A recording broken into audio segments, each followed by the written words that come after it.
Hi there guys, Bowlington here, and today, through the use of an extension, I'm going to show you how to make YouTube not suck. The extension in question is called YouTube Center, and it is a very useful extension for most of the major browsers that people use. Today I'm going to be showing you how to install it in Google Chrome and be quickly running through some of the things, through the features and whatnot. To start it off, what you're going to want to do is you're going to want to go to this website right here, which I will blow up on screen and put in the description so that you can go there and get the extension because it's epic. And then what you're going to want to do is you're going to want to thumb down the page and find the browser extension that you need based on the browser that you're using. If you're using Google Chrome, this is the one you want. It's the Dropbox Mirror right here. So once you download that, it will download down here. I will blow this up as well, and it will warn you if you're on Mac that it could possibly harm your computer, being the file type that it is. I will vouch for this website saying that this is a clean extension. So go ahead and hit continue, and then you will get this little irritating pop-up right here that says that you cannot add an extension from this website. This is a security feature of Google Chrome, and it's really more of a hindrance than a feature, but I do understand why they put it there. It's to combat malicious code and all sorts of other stuff.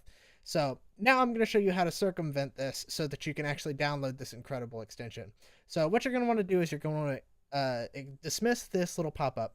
Then you're going to want to open your extensions page. Your extension page can be found if you click Google Chrome and you go down to preferences, and it will come up with this page, or you can do this address right here in your address bar and it will take you there the same.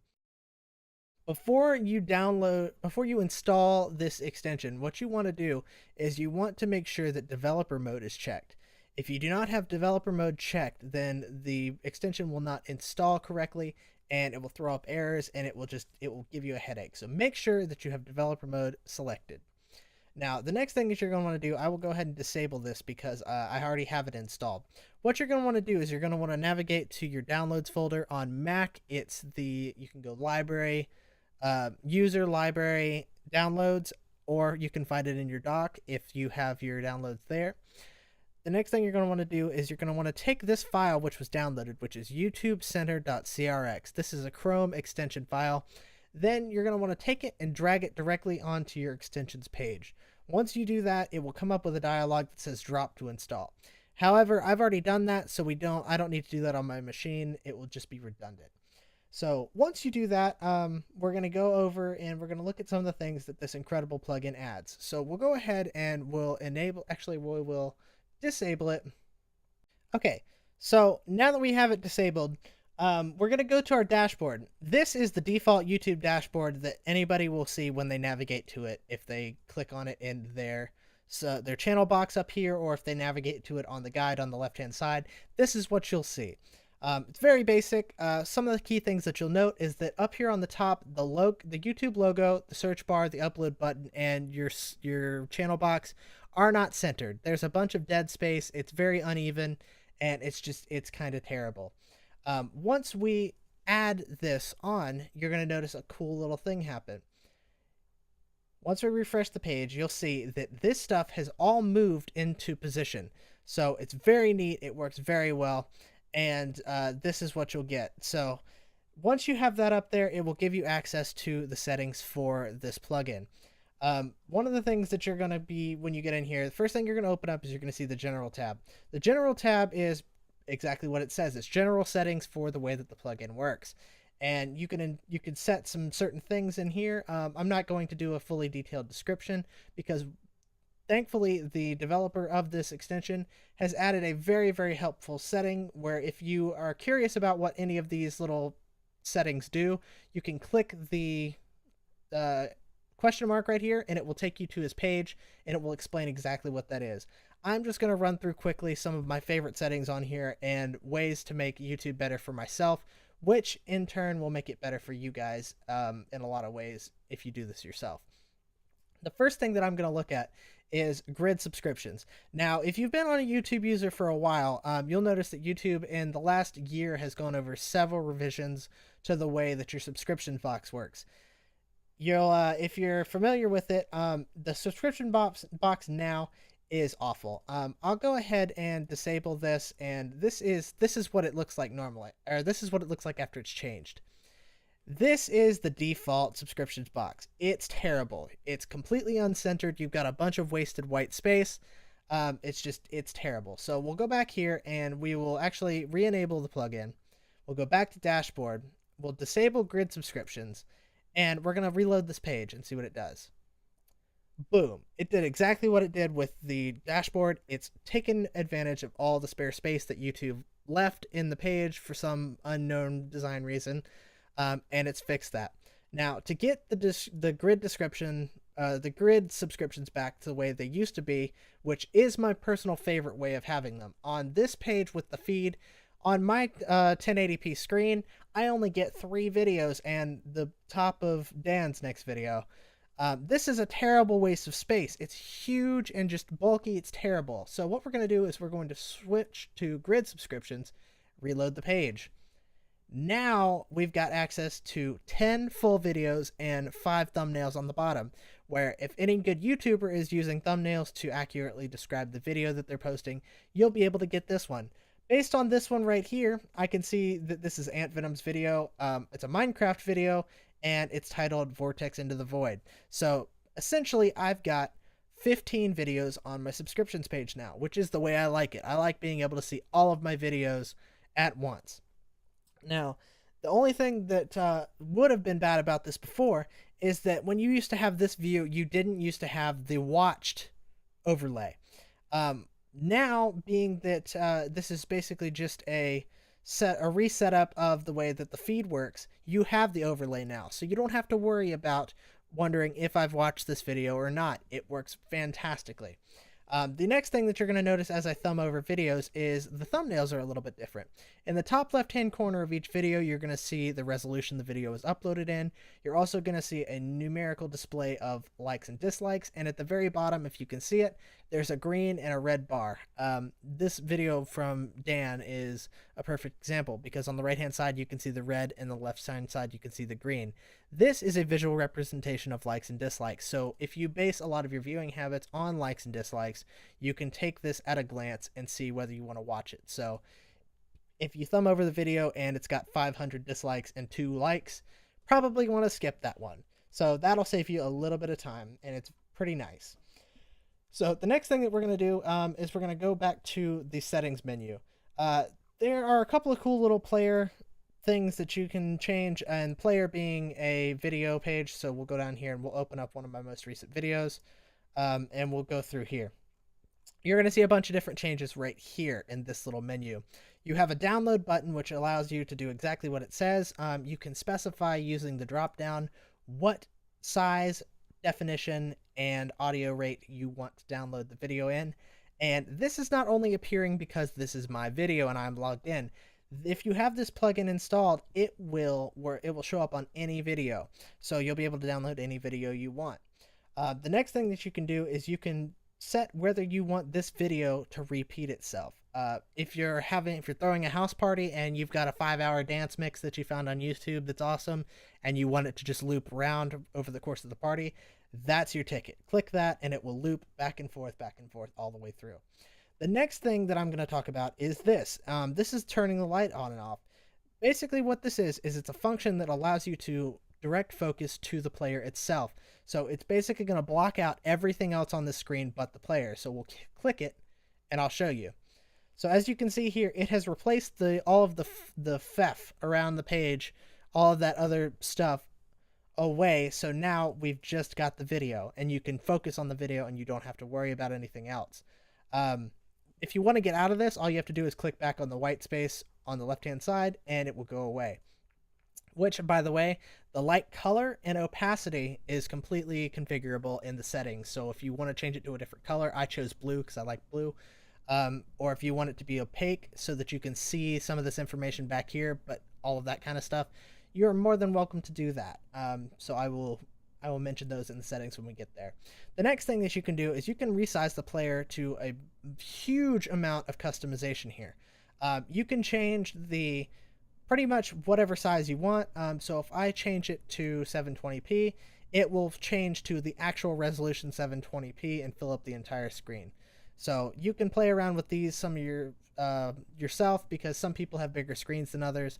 But I'm just going to go ahead and leave it on large because that's typically what I watch at. But once I get a little bit more customized, I'll probably change it to a better size.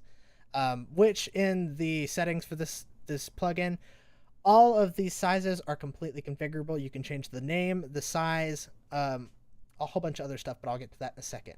The last one is aspect ratio. You can change this, but this is not going to really be this is not going to be useful for a whole lot of people. What I can see this being useful for is if you're watching a video that is of an older game that's only in 4:3 right here, it will most likely have aspect ratio bars on the left and right side of the video. You can mess with these and it will, I believe it will get rid of those so you can watch it in full screen. Very cool, very neat. Moving on to the next thing is, this is what I was talking about, is right here. You can enable countries and for comments and country flags. I believe at one point this was a thing on YouTube, but if you want this again, you can see these guys right here that have commented on my video. You can see the flags on where they're from, and that's very cool. I like that just because at a glance I can look at this and say that my predominant viewer base is American, because I've got more American flags than everything else. Probably some more uses for that, but I just thought it was cool, so I'll twirl that on, and that'll be that. So moving on, you can also import and export settings files. So if you're moving between computers and stuff like that, and you want to keep your settings that you like, you can export them and then import them on another machine. Very neat. The player here is, this is the customizations for the player. That's for the player, meaning this page showing a video, the video player page. Once you go here, there's a lot of different things you can do. I'm not going to go over a bunch of these because they're pretty self-explanatory.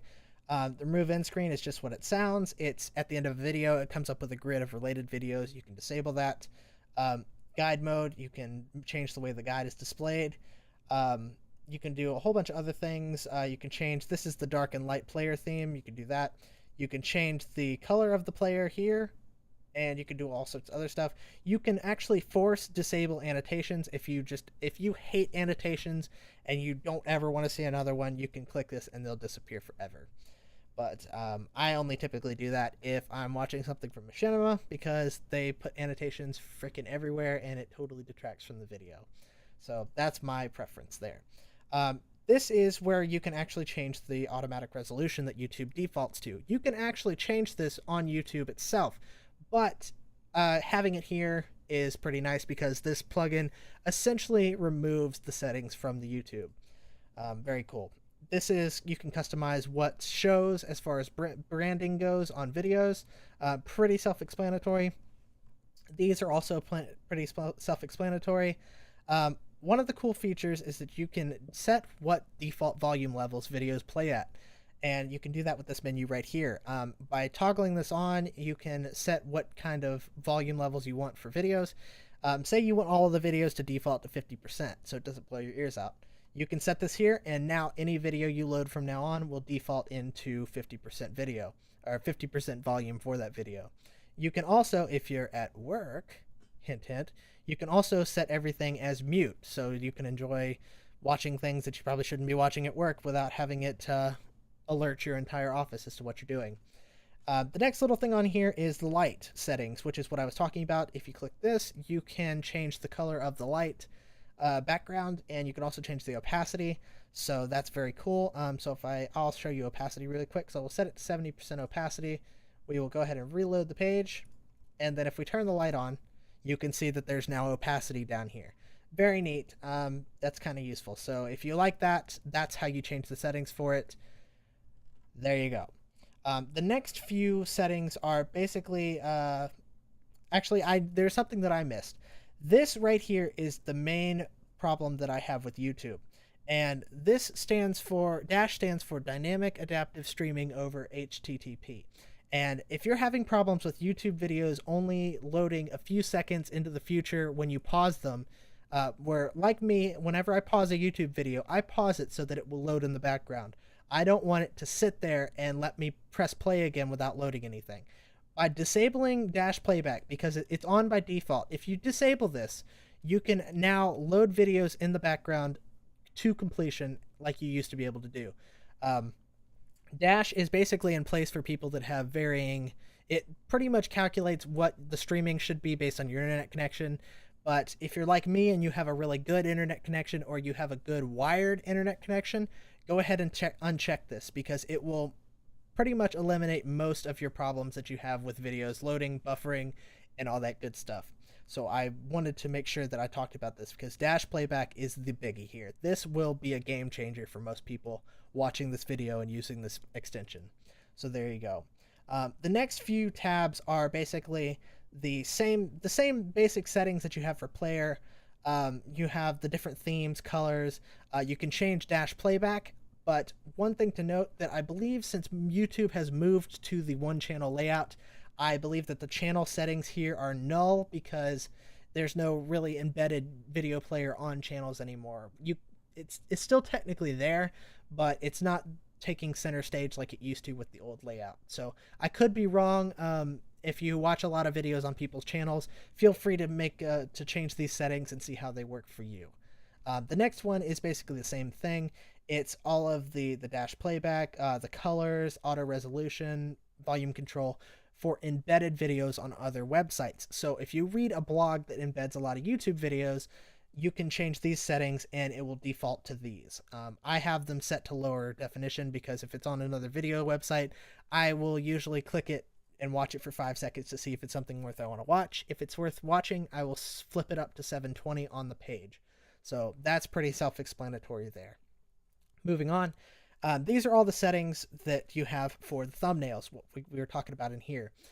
So these settings on this page change the way that thumbnail heads-up displays work. So you can change whether the resolution shows up. You can also change which corner it's set into.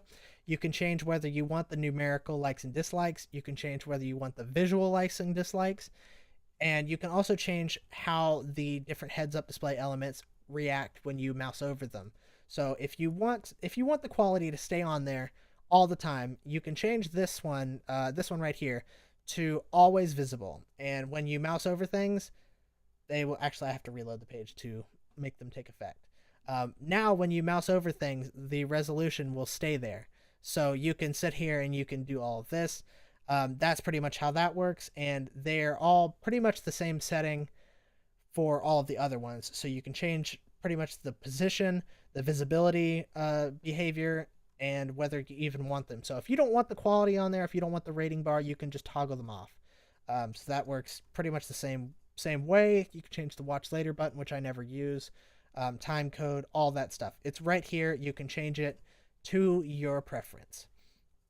The next one is the placement tab, and the placement tab basically dictates what shows. These are toggles for the different buttons on the player page. So if you were to change these settings, if you wanted to if you never wanted to download videos, that's something you're never going to use, you can go ahead and toggle it off, and it should disappear from this menu. So when you go down here, you'll see that download has disappeared from the menu.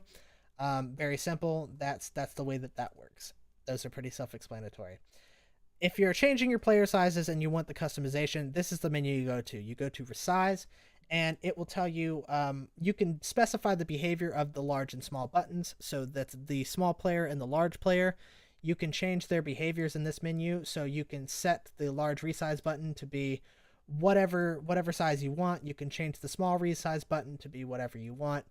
And down here, this is the editor for the different player sizes. So you've got a bunch of default ones down here right off the bat, and you can change them. I already showed you 720p, so I'm not going to really bother doing that again. But if you have a custom setup that you want to do, you can click Add Player Size, and you can change all of the different parameters in here. You can set whether it wants to align, whether it's large, scrolling options, change the height and the width, but you can also change them by pixel or percentage based on what you use. I'm a designer, and I've taken classes for web design, so I always use pixels for everything. So that would be just me. Custom name it, and you can hit save. It's very well coded, so that if you leave a blank one like this and you hit cancel, it will ask you if you want to discard it. Works well. That is the resize menu, and it's very, very, very customizable and fantastic.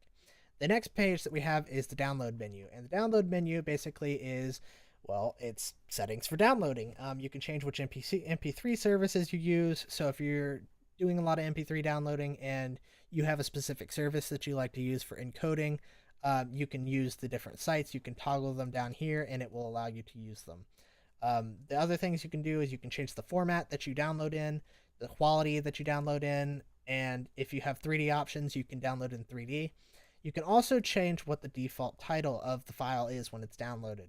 So that's very cool. And if you tick the remove non-alphanumeric numbers characters title, if people in their descriptions, if you have YouTubers that are using a lot of those really weird non-alphanumeric characters that are kind of in the way and you don't want to have those in the video title, you can tag that and it will automatically remove the non-alphanumeric characters for you.